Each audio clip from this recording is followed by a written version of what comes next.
VRT. VRT is, of course, data centers and so forth.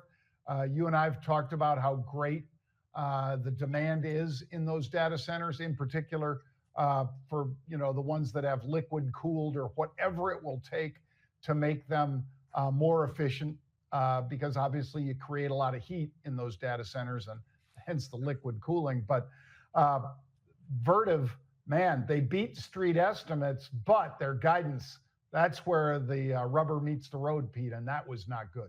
No, and in this case, John, I always say, hey, it all matters about the guidance itself. And I look over at the year over year, the earnings were up 77%. That's not so bad. Year over year revenue was up 26%. Not so bad. But as you and I talk about all the time, it really comes down to the outlook. Now, here's the one thing. I can understand that the outlook would be a little less than those unbelievable numbers we were just looking at.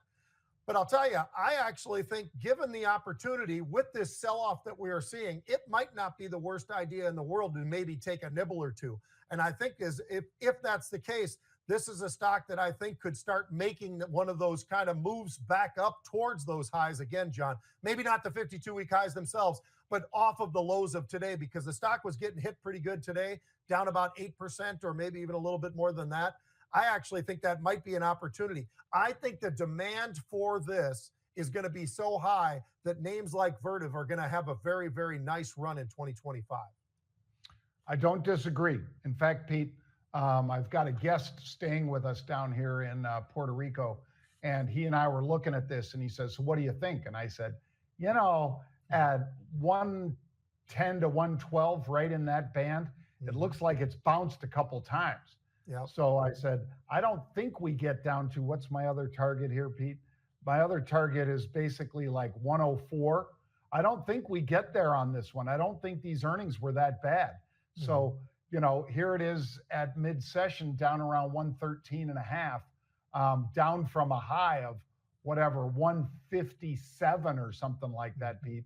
Yeah. I'd nibble. I would start nibbling. And one of the ways you can do that, folks, Pete and I used to love to say this to the guys on some of the shows we were on.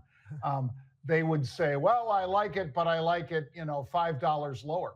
Okay, sell the put. Sell the put $5 lower. You're a big talker. You want to get into this thing? Sell the put.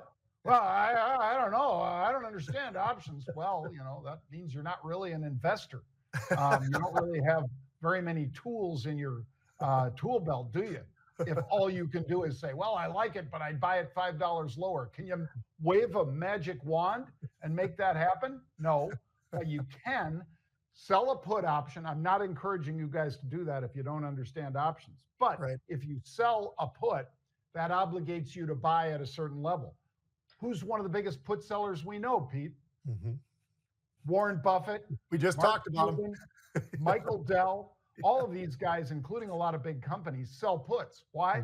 Because instead of buying the stock, you can obligate yourself to buy it for a certain period of time, but you get to keep the premium if it stays above that. So if I think it's going to hold at about that 110 to 112 level, and I said sold on those 112 puts, I get to keep that even if we just sit here. And the only thing that doesn't work in your favor, I guess, is if it drops 10%, well, you're going to get assigned on those puts. You'll have to buy the stock at the level you said you wanted at the to level buy. I was going to say that at the level that you said you wanted to buy it. So